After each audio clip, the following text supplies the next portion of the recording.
man, the way life moves these days, every time we get up in front of an audience, it has to be with the desire to lay them out, Yeah. Yeah. to lay them all the way out right Right. now, right here. We did these with Pearly Victorious. We did these invited. We were still in the rehearsal room, and we invited small audiences of people into the rehearsal room to watch us. A room like not much bigger than this, right? Mhm. And that is not a thing that's often done, in rehearsal, because it's part of we're still in process and it's precious. But I really wanted to make sure that by the time we had audiences in a Broadway theater, that I didn't want those to be our first audiences. Right. We need to get used to that Yeah. now. Mhm. We've got to get used to the laughter. We've got to get used to sharing this as quickly as possible. And so, yeah, we did those.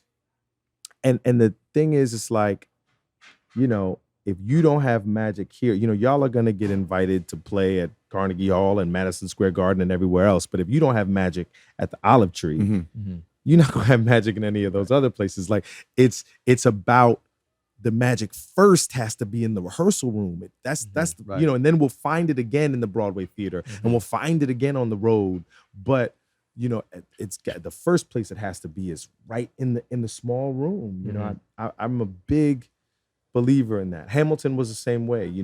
We had small invited performances for people while we were developing it, and then off Broadway, the off Broadway house was 300 seats, Right. and we did. There's no difference in our performances. Wow. Whether the seats don't matter, we do the same show. What about the staging and that, like the revolving centerpiece thing? Did you have that on the off-Broadway thing? We did. Wow. Yeah. It was the same thing, and there were edits and ways that we made it better when we moved on. You're always trying to get better, but Yeah. It's like I just believe in like maxing out in the space that you're in. I mean, like Yeah. the roof needs to come off the olive tree, right? Right. Like you guys do it. You raise the roof every time. So when you say, every time we go out there, it's to lay them out. How does that look now as opposed to different periods in your life? What's interesting and unique about the point that you're at now in terms of laying people out? What does that mean for Leslie? It's so intense. Yeah. I am, as I really discover what, as I grow and age, and I discover new depth and breadth in my instrument and in my abilities, as life goes on, as time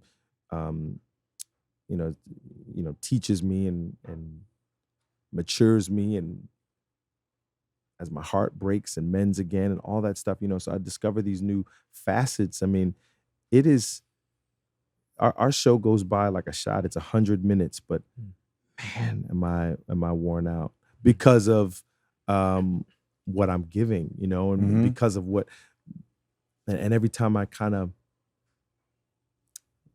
find a new gear or find a new, oh my God, that the bottom falls out and I realize, oh my God, this is way more tragic than I ever knew. Or this is this is way funnier than we ever knew. But it always requires a level of energy and focus and intensity, that is exhausting. Do you find you get to the place of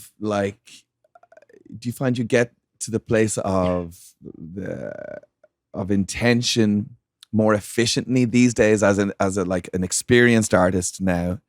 You get there as you would have, let's say, with the youthfulness of you, and a big ambition of grabbing Aaron Burr by the neck and just giving it all this fire and brimstone. Do you find as 10 years on, when you're bringing something to, there's a more efficient route of channeling the spirit or what it is you want from yourself when you're doing something artistically like that?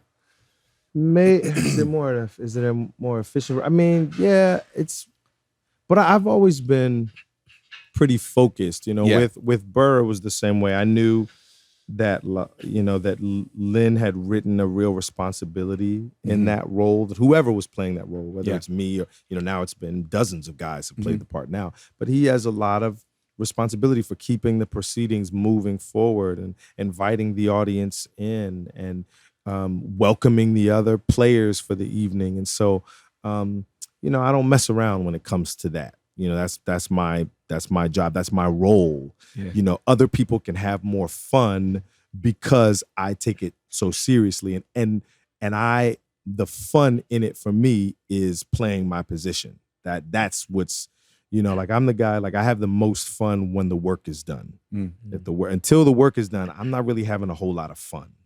You know what I mean? Right. Like I'm focused, we might die out there, y'all. Like, you know what I mean? Until I know we're not gonna die, Yeah. it ain't fun, And so yeah, Pearly Victorious is the same. Like it's a similar road. I just have to focus up.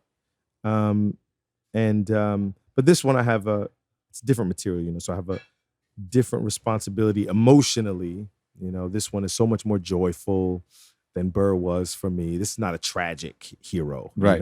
and